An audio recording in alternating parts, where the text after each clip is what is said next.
अस्सलाम वालेकुम students.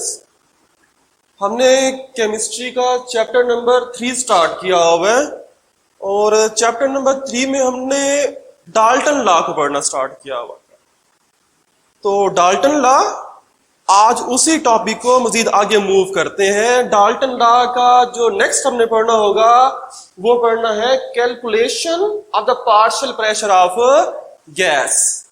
Partial pressure of a gas कैसे फाइंड होती है।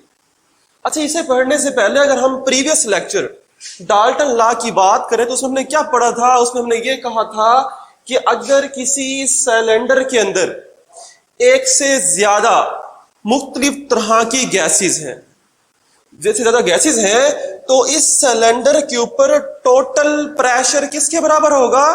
इस सिलेंडर के ऊपर टोटल प्रेशर बराबर होगा तमाम गैसेस के प्रेशर को जमा कर देने के बराबर होगा, इंडिविजुअल प्रेशर्स के बराबर होगा। तो अगर हम तमाम गैसेस के प्रेशर को जमा कर दें तो सिलेंडर का टोटल प्रेशर निकल आता है। वो हमने डाल्टन लॉ उसमें पढ़ा था। लेकिन आज जो हमारा टॉपिक है वो हमने ये स्टडी करना होगा कि अगर इस सिलेंडर के अंदर एक से ज्यादा गैसेस हैं तो फिर एक गैस कितना प्रेशर लगा रही है। एक गैस कितना प्रेशर लगाती है। एक गैस के लिए हम वर्ड यूज करते हैं पार्शियल प्रेशर ऑफ गैस के इंडिविजुअल गैस, किसी एक गैस का प्रेशर कितना होगा। तो एक गैस का प्रेशर, इस मिक्सचर के अंदर एक गैस कितना प्रेशर लगा रही होगी, उसे किस तरह फाइंड करते हैं।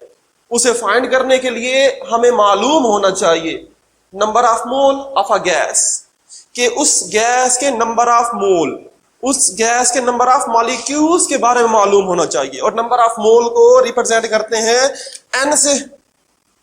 और गैस कोई भी हो सकती है, तो मैंने यहां पर लिख दिया है NX लिख दिया है। इसी तरह मालूम होना चाहिए टोटल प्रेशर, इस सिलेंडर के ऊपर टोटल प्रेशर कितना लग रहा है। और टोटल प्रेशर को रिप्रेजेंट करते हैं PT से। और इसी तरह total number of mole, total number of मोल भी मालूम होने चाहिए। और टोटल नंबर ऑफ मोल किसके बराबर होता है, NT से रिप्रेजेंट किया जाता है।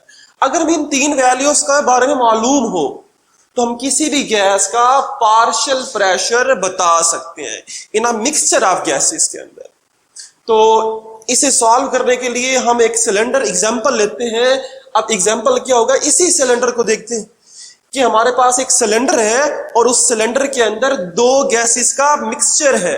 और वो दो गैसेस कौन सी हैं, गैस A और गैस B। दो गैसेस हैं और इन दो गैसेस का मिक्सचर है।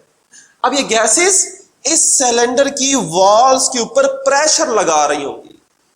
तो इस सिलेंडर का टोटल प्रेशर किसके बराबर होगा, the total pressure is PT। Total pressure को रिप्रेजेंट करेंगे PT से। और टोटल नंबर ऑफ मोल किसके बराबर होंगे, total number of mole NT से रिप्रेजेंट किए जाएंगे। फिर अगर हम बात करें सिर्फ एक गैस की, गैस A की बात करता हूं। अगर हम गैस A की बात करें तो गैस A का partial pressure of a gas A, gas A का पार्शियल प्रेशर उसे किससे रिप्रेजेंट करेंगे, उसे शो करते हैं PA से। पार्शियल प्रेशर का वर्ड यूज कर रहा हूं। पार्शियल प्रेशर हमने प्रीवियस लेक्चर में बात की थी कि हमारे पास जब हम किसी एक गैस का प्रेशर की बात करेंगे तो कहेंगे पार्शियल प्रेशर। और इसी तरह number of mole of a gas है उसे रिप्रेजेंट करेंगे Na से। इसी सिलेंडर के अंदर एक और गैस भी है, वो गैस है B। तो इस गैस का partial pressure of gas B किससे रिप्रेजेंट करेंगे, PB से। और गैस B के नंबर ऑफ मोल को रिप्रेजेंट करते हैं NB से रिप्रेजेंट किया जाता है। अब अगर हम इन वैल्यूज, इनकी बेस पर अगर हम फार्मूला देखें तो जनरल गैस इक्वेशन, हमने टोटल प्रेशर के लिए जनरल गैस इक्वेशन लिखी थी, तो किसके बराबर थी, टोटल के लिए हम लिखते हैं PTV is equal to NTRT। ये जो इक्वेशन नंबर 1 है ये होगी टोटल प्रेशर के लिए। जब इस सिलेंडर के ऊपर टोटल प्रेशर और टोटल नंबर ऑफ मोल्स को हम कंसीडर करेंगे तो हम क्या लिखते हैं, जैसे हमने जनरल गैस इक्वेशन पढ़ी थी PV is equal to NRT, लेकिन साथ क्या वर्ड लगा देंगे, T का वर्ड लगाते हैं। T ये शो करता है कि यहां पर हम टोटल प्रेशर की बात कर रहे हैं, और एनटी यहां पर शो करता है टोटल नंबर ऑफ मोल की बात कर रहे हैं। अगर यही इक्वेशन मैं गैस ए के लिए लिखूं, यही इक्वेशन अगर गैस ए के लिए लिखी जाए तो इक्वेशन क्या बन जाएगी? सिंपल है, इस टी की जगह ए लगा देंगे तो बन जाएगा P A, partial pressure of gas A, V is equal to N A show करेगा number of mole of gas A, और आर टी। अगर यही इक्वेशन मैं गैस बी के लिए लिखूं तो गैस बी के लिए इक्वेशन क्या बन जाएगी? इस ए की जगह बी का वर्ड यूज कर देंगे तो बन जाएगा P B, partial pressure of the gas B, V is equal to N B number of mole of gas B, और साथ बन जाएगा आर टी। तो ये मैंने तीन इक्वेशंस लिखी, for gas A, for gas B, और ऊपर जो लिखा हमारे पास टोटल, हमारे पास टोटल मिक्सचर ऑफ गैसेस के लिए ये इक्वेशन होगी। अब अगर हम गैस ए की बात करते हैं, इसका अगर हम पार्शियल प्रेशर फाइंड करना चाहें तो इस वैल्यू को हम टोटल वैल्यू पे डिवाइड कर दें, तो क्या लिखेंगे हमारे पास? Divide equation 2 by 1। Equation number जो 2 है, इस इक्वेशन को टोटल प्रेशर से डिवाइड करते हैं तो बन जाएगी इक्वेशन नंबर 2 क्या थी? P A V is equal to N A R T. इसे डिवाइड किससे करेंगे? टोटल प्रेशर से, तो उसकी इक्वेशन थी P T V is equal to N T R T. Equation number 2 को इक्वेशन नंबर 1 से डिवाइड कर देंगे। अब इसमें क्या हो जाएगा? वॉल्यूम से वॉल्यूम कैंसिल हो जाएगा, जबकि आर टी से आर टी कैंसिल हो जाएगा। बाकी बचता है partial pressure of A divided by तो पार्शियल, उसके बाद होगा total pressure is equal to N A किसे शो करेगा? Number of mole of a gas A, और n T total number of mole. लेकिन हमने फाइंड क्या करना है? हमने तो फाइंड करना है पार्शियल प्रेशर ऑफ ए, तो पी टी को इक्वल के दूसरी तरफ ले जाएंगे। अगर इक्वेशन को रीअरेंज करूं तो इक्वेशन क्या बन जाएगी? P A is equal to N A divided by N T, और मल्टीप्लाई हो जाएगा पी टी के बराबर आएगा। इस इक्वेशन को यूज करके हम गैस का पार्शियल प्रेशर फाइंड कर सकते हैं, और गैस कौन सी है? पार्शियल प्रेशर ऑफ गैस ए की बात कर रहे हैं। ठीक है, तो गैस ए, किसी भी गैस का प्रेशर फाइंड करने के लिए ये तीन वैल्यूज हमें मालूम होनी चाहिए जो मैंने शुरू में लिख दी। मतलब यहां पर हमें मालूम होना चाहिए number of mole of a gas A, number of mole of a gas A जहां पर मैं शो कर रहा हूं एन ए से, वहां मैंने एक्स लिखा था, यहां पर हमारे पास स्पेसिफिक गैस थी। इसी तरह हमें मालूम होना चाहिए टोटल प्रेशर, तो टोटल प्रेशर पीटी मालूम होना चाहिए, और total number of mole N T.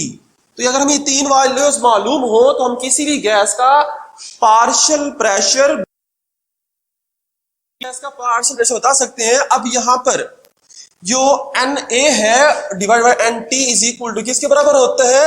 X ए के बराबर होता है। तो अगर इसे मैं ये वैल्यू पुट करता हूं तो ये बन जाएगा P A is equal to X A P T. तो यहां पर एक्स ए क्या होगा? एक्चुअली जो यहां पर मैंने लिखा है एक्स ए, ये एक्स शो करता है मोल फ्रैक्शन को, और ए की बात करें तो हम कहेंगे मोल fraction of gas A. Mole fraction को रिप्रेजेंट किया जाता है एक्स से, और गैस ए है तो साथ में ए का वर्ड यूज करेंगे। ये मोल फ्रैक्शन क्या होता है ये हमने चैप्टर नंबर 9 के अंदर ही पढ़ना होगा। खैर अभी सिंपल ये समझ लें कि जो मोल फ्रैक्शन है वो किसके बराबर होता है? जिस गैस के हम मोल फ्रैक्शन मालूम करने हो तो हमें क्या करना पड़ता है? उसके नंबर ऑफ मोल, और उसे डिवाइड करते हैं टोटल नंबर ऑफ मोल। मतलब कि मिक्सचर के अंदर गैस है N A plus N B, दो गैसेस सी, तो टोटल नंबर ऑफ मोल नीचे ले लेंगे डिवाइड में, जबकि ऊपर के लिए हमारे पास उस गैस के नंबर ऑफ मोल। तो इक्वेशन इस तरह भी लिख सकते हैं। तो ये टोटल नंबर ऑफ मोल, इसे एनटी से भी रिप्रेजेंट किया जाता है। तो mole fraction of gas A किसके बराबर होगा? N A divide by N T. तो यहां पर मैंने एक्स ए से रिप्रेजेंट किया है। तो ये हमारे पास partial pressure of gas A किसके बराबर हो जाएगा? मोल फ्रैक्शन ऑफ गैस ए, और पी टी के बराबर आता है। इसी तरह अगर इक्वेशन बी, अगर सेकंड दूसरी गैस के लिए इक्वेशन लिखूं तो क्या हो जाएगा? इस ए की जगह बी का वर्ड यूज करना पड़ेगा, तो बन जाएगा partial pressure of gas B X B mole fraction of gas B और टोटल प्रेशर एक्स यहां पर शो करता है मोल फ्रैक्शन को, जबकि बी कैसे शो करता है, बी शो करता है गैस बी को। तो इस ओवरऑल इस सबसे हमें क्या मालूम हुआ कि अगर हमने किसी भी गैस का पार्शियल प्रेशर फाइंड करना हो तो वो किसके बराबर होता है, पार्शियल प्रेशर। अगर इस इक्वेशन को देखोगे इसे डिफाइन करने के लिए कि partial pressure of a gas is equal to mole fraction multiply by total pressure. किसी भी गैस का पार्शियल प्रेशर किसके बराबर होता है, उसके मोल फ्रैक्शन और टोटल प्रेशर के इक्वल होता है। तो इस इक्वेशन के जरिए हम किसी भी गैस का पार्शियल प्रेशर फाइंड किया जा सकता है। तो ये हमारे पास पार्शियल प्रेशर की कैलकुलेशन के लिए आपको फार्मूला याद करने पड़ेंगे। इसके बाद हमारा टॉपिक डाल्टन लॉ की एप्लीकेशन रह गई है जो हमने नेक्स्ट लेक्चर में करनी है। अल्लाह हाफिज।